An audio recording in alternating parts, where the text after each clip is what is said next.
we need to talk about something critically important because there is a dangerous level of confusion, misinformation, and deliberate distortion surrounding the concept of gender identity.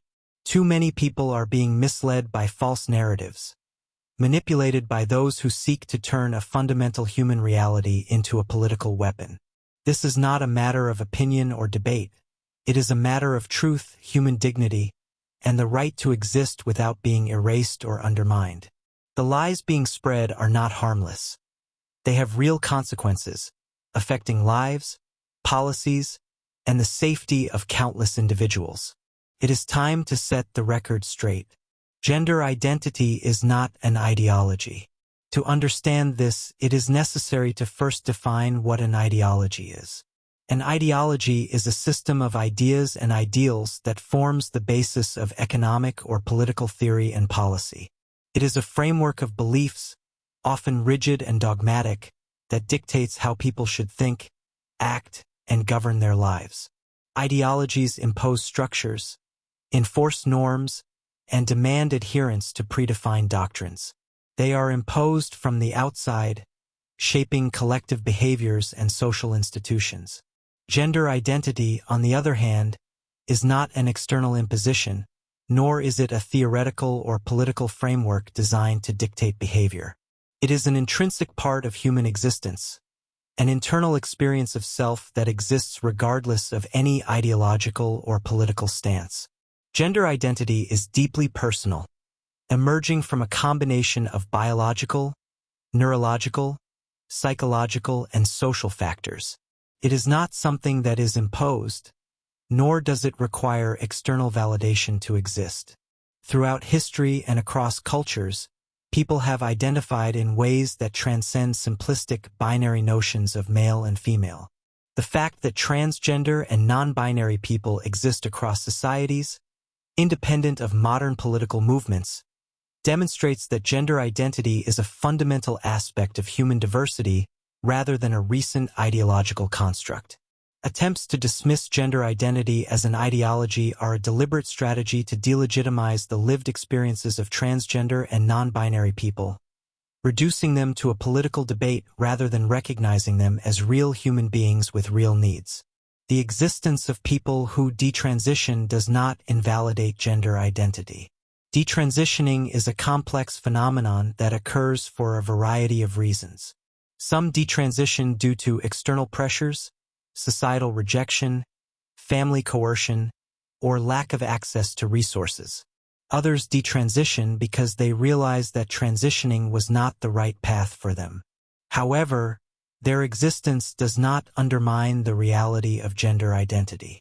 People who regret marriages do not invalidate the concept of marriage. People who leave religious communities do not negate the validity of faith for others. A person who realizes they made the wrong decision does not mean the decision itself is inherently wrong for everyone. The narrative that detransitioners are proof that gender identity is not real is a disingenuous argument used by those who seek to undermine the legitimacy of transgender people. The reality is that the vast majority of transgender people who transition do not regret their decision.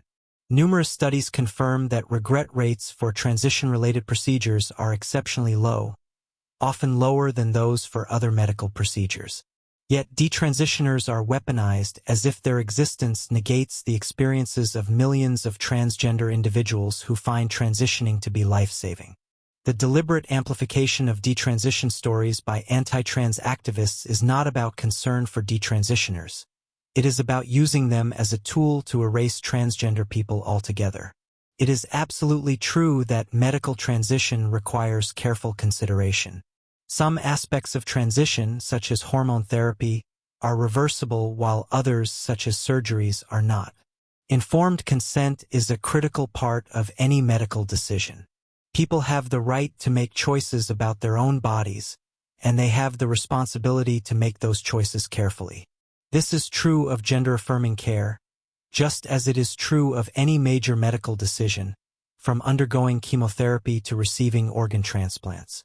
The fact that some aspects of medical transition cannot be reversed does not mean that people should be denied the right to access them. It means that thorough, Informed medical practices should be in place to ensure that those who pursue these interventions do so with a full understanding of their implications. Doctors do not force people to transition. There is a persistent and malicious lie propagated by anti-trans groups that claims medical professionals are pushing children and adults into transition, that they are coercing individuals into surgeries, and that there is a systemic effort to make people transgender. This is not only false but absurd. Medical transition is a long and careful process, often involving years of therapy, medical evaluation, and informed consent procedures. No one is being dragged into operating rooms. In reality, accessing gender-affirming care is often extraordinarily difficult, requiring people to navigate numerous bureaucratic and medical hurdles.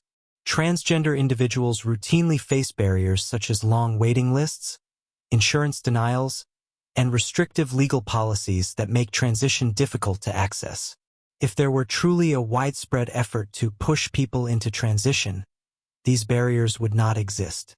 What is actually happening is that transgender people are fighting to access the care they need while reactionary forces are fabricating a narrative that portrays them as victims of a non-existent medical conspiracy. The reality is that the majority of transgender people must fight for years to access gender-affirming care.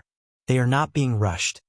They are being delayed, denied, and forced through unnecessary gatekeeping that prevents them from receiving the care they need in a timely manner. The accusation that medical professionals are recklessly pushing transition is not grounded in fact but in political ideology that seeks to prevent transgender people from accessing care altogether. Those who oppose gender identity weaponize detransition, medical concerns, and misinformation to push an agenda that ultimately seeks to erase transgender people from public life. The goal is not to protect detransitioners or ensure informed decision-making. It is to delegitimize and restrict transgender identities entirely. These attacks are not rooted in scientific concern but in political efforts to suppress a marginalized group. The strategy follows a familiar pattern: create moral panic, spread misinformation, and frame an oppressed group as a threat to society. This same tactic has been used against women's rights, racial equality, and LGBTQ+ rights throughout history. The relentless attacks on gender identity are not about protecting children, ensuring medical ethics, or advocating for better healthcare. They are about control. They are about imposing rigid definitions of gender and forcing people into categories that do not reflect their realities. They are about policing bodies and identities, dictating who has the right to exist as they are. The fight against gender identity is not a fight for science or reason. It is a fight for power, driven by fear and ignorance. Defending gender identity is not about ideology. It is about recognizing the fundamental right of individuals to define themselves, to access the care they need, and to live free from discrimination and coercion. It is about standing against the deliberate misinformation that seeks to erase an entire community. The attempt to frame gender identity as an ideology is itself an ideological attack, an effort to control, regulate, and restrict human identity under the guise of rational discourse. Those who truly care about individuals, whether they are transgender, detransitioners, or questioning, should advocate for access to affirming, informed, and voluntary care. They should support comprehensive research, ethical medical practices, and respect for personal autonomy. They should recognize that gender identity is not a threat, but rather a fundamental aspect of human diversity. To deny it is to deny reality. To attack it is to attack the very principle of individual freedom. And to allow this attack to go unchallenged is to be complicit in the suppression of human rights.